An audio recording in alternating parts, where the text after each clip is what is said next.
dear students, we will continue our discussions on atmospheric thermodynamics. So far we have seen what is the idea of latent heat and when do we have to accommodate latent heat in the discussions of saturation and evaporation, right. So what are the pseudo-adiabatic processes? When let us say an air parcel rises in the atmosphere, its temperature decreases with altitude at the dry adiabatic lapse rate. So when an air parcel rises in the atmosphere, its temperature decreases with altitude at the dry adiabatic lapse rate. So dry adiabatic lapse rate we will always refer as DALR.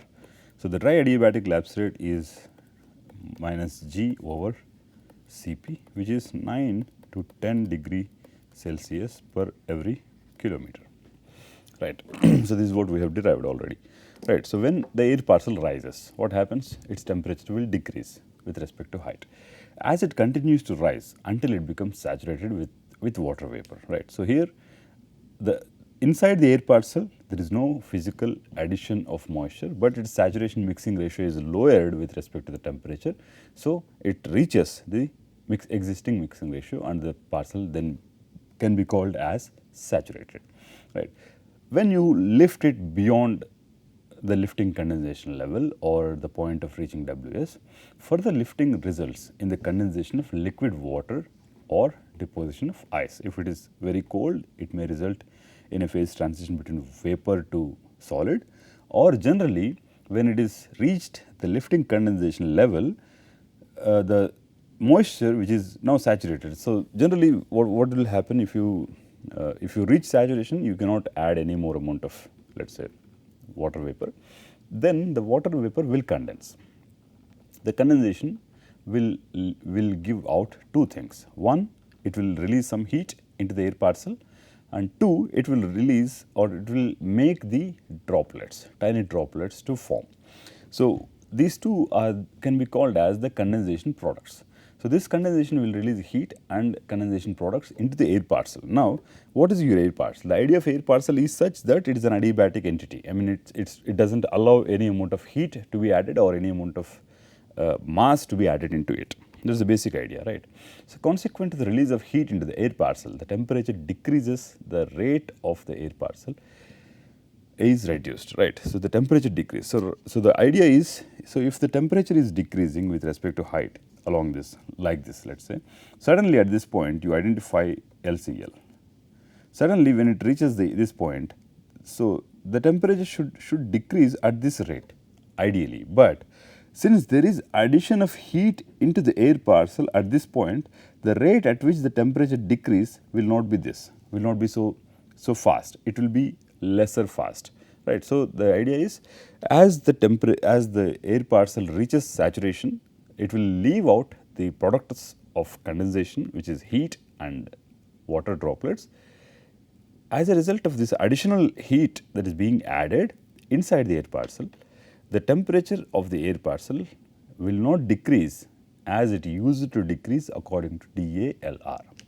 If all the condensation products remain inside the air parcel, that means if the walls are not allowing the heat to be given out, or if the walls are not allowing the mass, the liquid mass to be given out, the process may still be considered as adiabatic, right, and reversible. Reversible in the sense that if the air parcel is now heated, it can come to the same pressure or it can come to the same amount of moisture content. That means if the air parcel is raised, right, so its temperature has decreased to this point. So this is the point of let us say beginning where the temperature is T.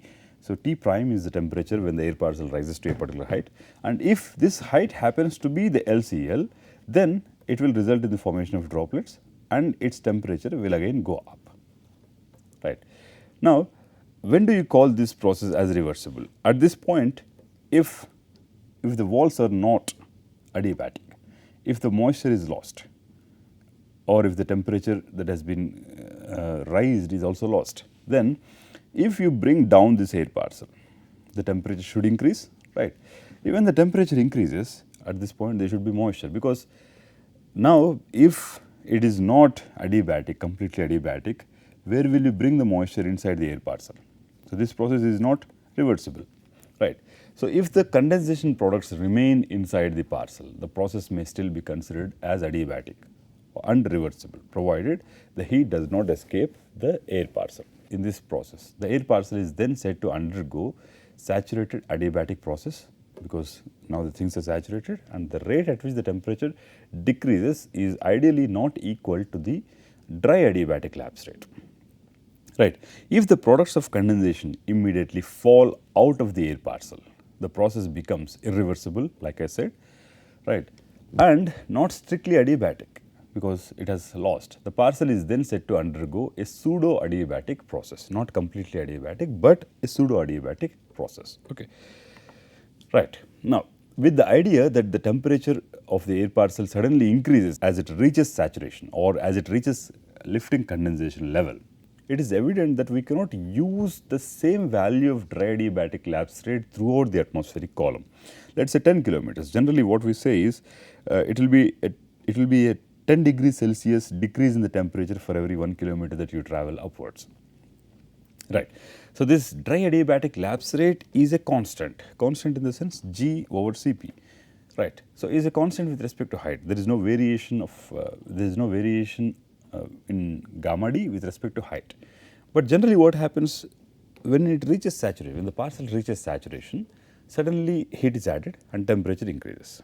So, the rate at which the temperature decreases after it reaches saturation will be the different in comparison to the rate at which temperature decreases before it reaches saturation.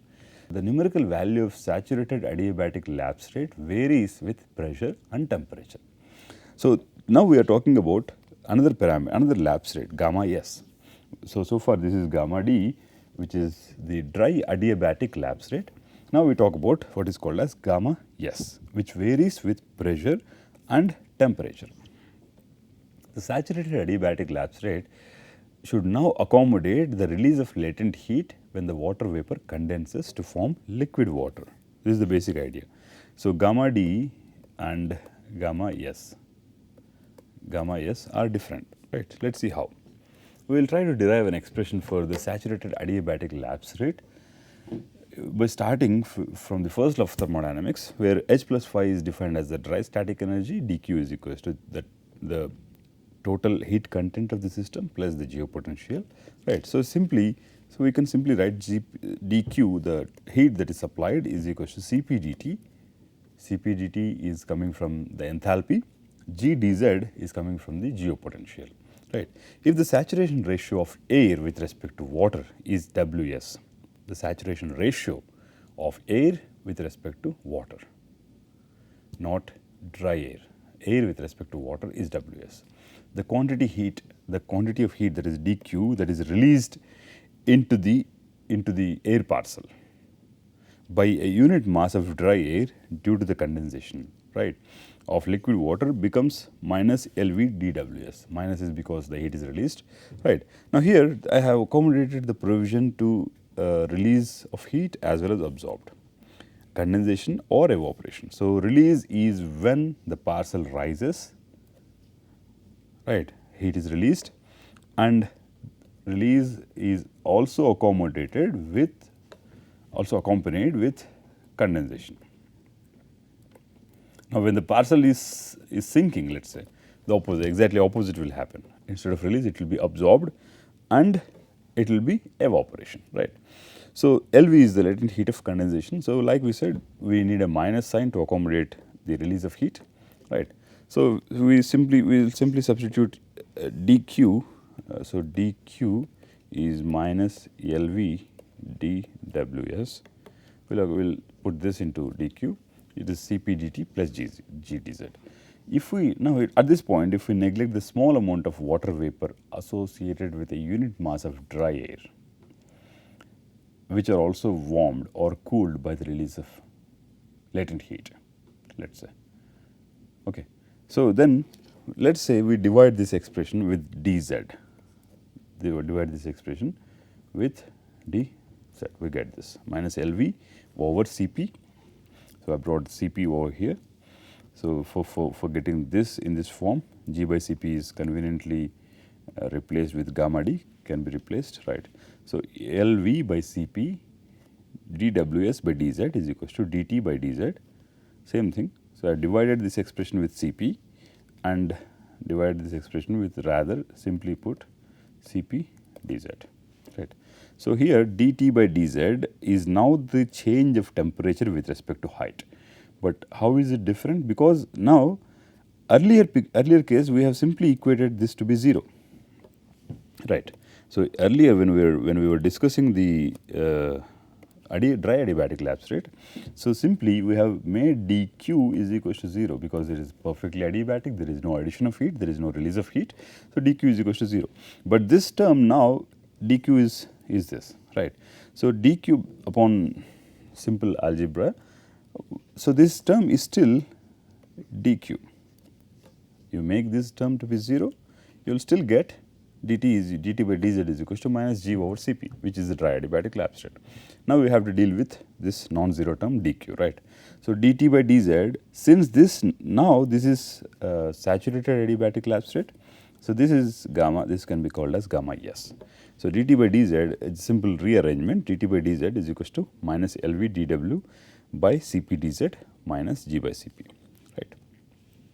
Now, what I did is I brought dz out and variation of Ws with respect to pressure and temperature.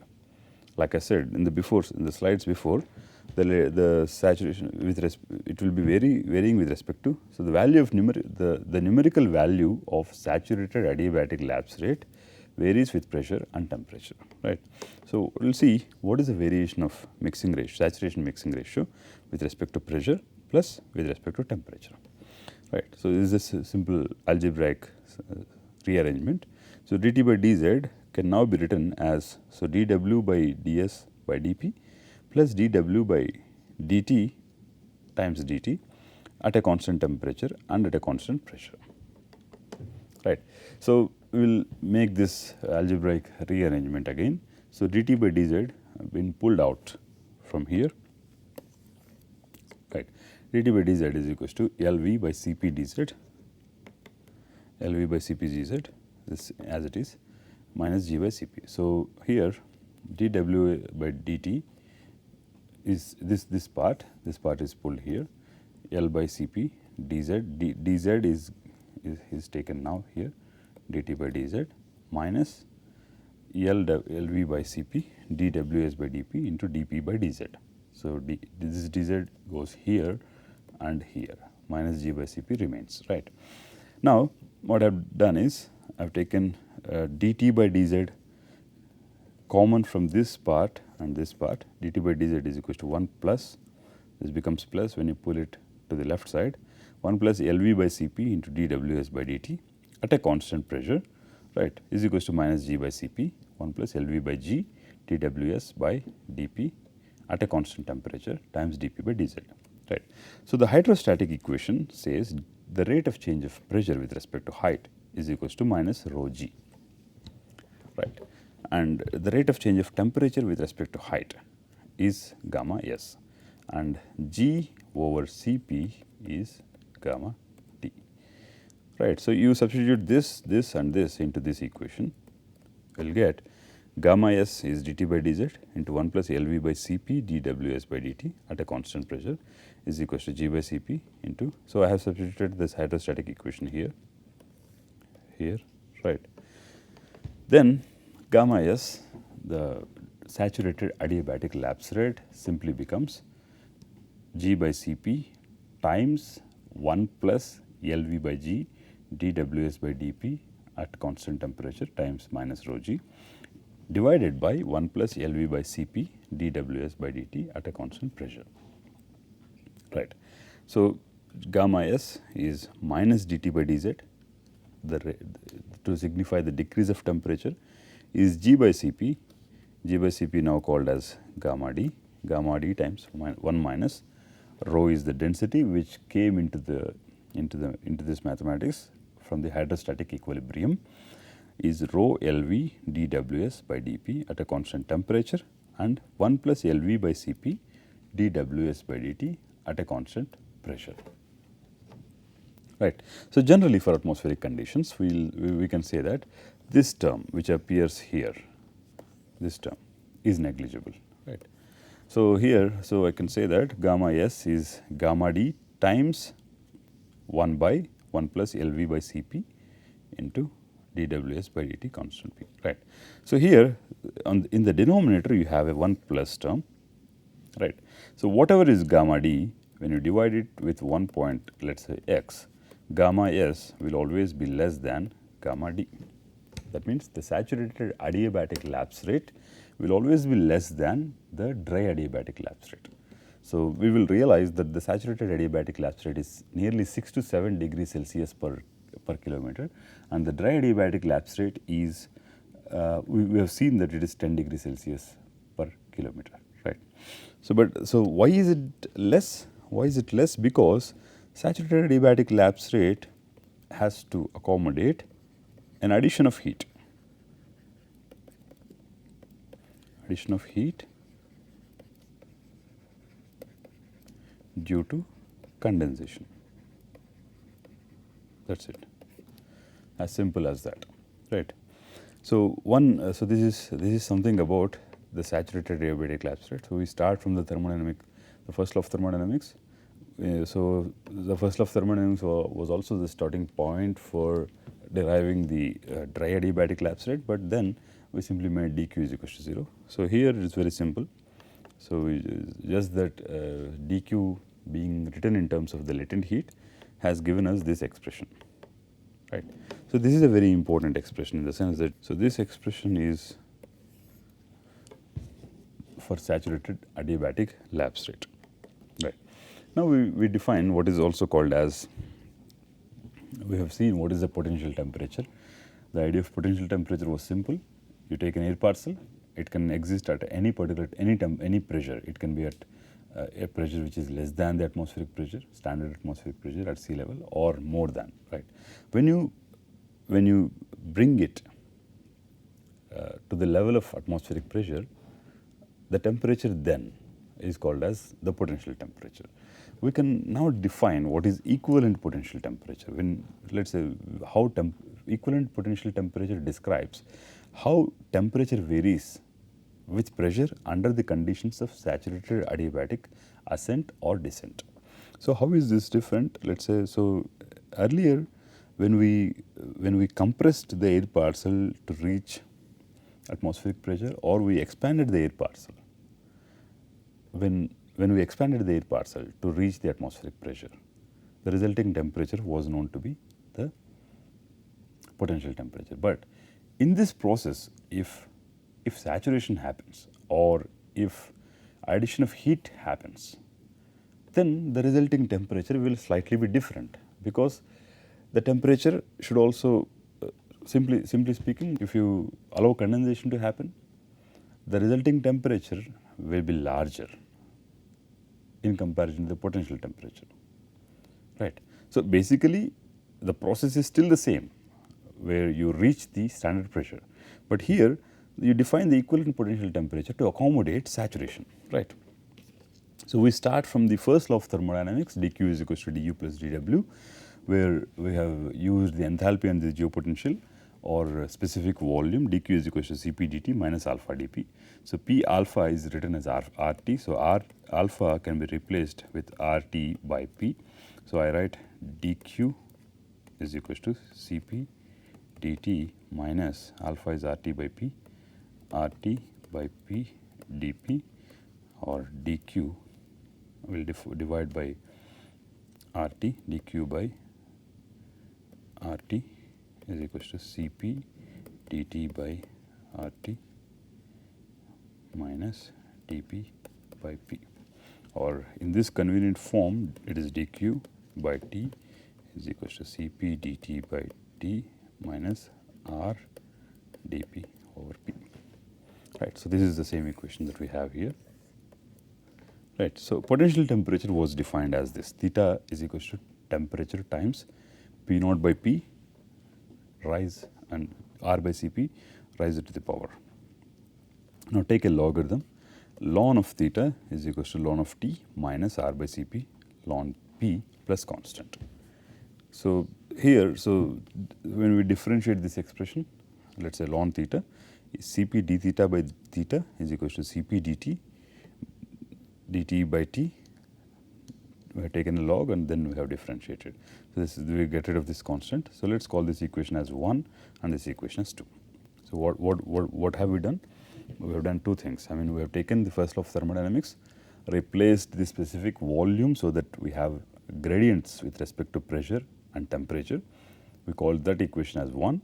Then we took the potential temperature, taken a logarithm of it, then differentiated it so that we have gradients with respect to temperature and pressure. Right. Now, these two terms, these two equations are identical in the sense that, so on the right hand side of both the equations, Cp dt by t minus R dp by p, both the equations are the same. That means, there should be an equivalence between dq by t and Cp d theta by theta. So, from 2, so Cp d theta by theta is equal to dq by t. This is equal to dq by t. So, this one is equal to this one. So, in a saturated, now we bring in the idea of latent heat, just like we did in the case of getting the expression for the saturated adiabatic lapse rate. Now, we bring in the idea of latent heat. So, the latent heat is dq, which is minus Lv dWs, release of heat. So, dq, we substituted this dq into this, right. So, minus Lv Cpt dWs is equal to d theta by t, right, minus Lv dWs by t Cp is d theta by t. Now, this change, I mean this temperature theta to d theta should be the equivalent potential temperature. So, using an approximation, so what we are doing is, so this is derivative with respect to the mixing ratio, only on the mixing ratio. Under special conditions, we can say that we can pull out this derivative and say that d is not just operating on Ws, is rather operating on the product of Lv and Ws. So, in that case, so d theta by theta remains as the same on the right hand side. So, this is d of Lv_Ws by Cpt. So, we have d and d. So, now we can integrate this equation, right. Now, we can integrate this equation to give you, so it is just, if you integrate this equation, we will get rid of these and we will get a constant. So, minus Lv_Ws by Cpt is ln theta plus constant. So, let us say at low temperatures, at very small temperatures, generally when Ws by T, the saturation mixing ratio over temperature when it tends to 0, that means temperature is very low, right. Then theta, the potential temperature, can be equated to the equivalent potential temperature. That means ln, so this is minus Lv_Ws by Cpt becomes approximately equal to ln of theta by theta e. So, theta e is, so from this expression theta e is equal to theta times exponential Lv_Ws by Cpt. So, this is called as the equivalent potential temperature. So, just in contrast, so theta is equals to T prime times P naught by P over R by Cp. So, this is the potential temperature and this is the equivalent potential temperature, right. So, this is these are some details about equivalent potential temperature, right. Now, the important message is that, so when you allow saturation to happen, so as long as you are discussing mixing ratio, but when you discuss saturation mixing ratio, from that point you should accommodate the addition of heat. So, all the adiabatic equations that we have seen should now be complemented with a non-zero dq term, and then by doing so we have derived an expression for gamma s, and by doing so we have also derived an expression for a potential temperature, and then we are calling it as an equivalent potential temperature, not just potential temperature, right. So, we will stop here. So, we will continue our discussions on deriving lapse rate for the parcel. So far we have derived lapse rate for the atmosphere. We will try to derive what will be the rate at which the temperature decreases with height inside the parcel. Will it be different? Right. When will it be equal to the dry adiabatic lapse rate? Things like that. Okay. Yeah.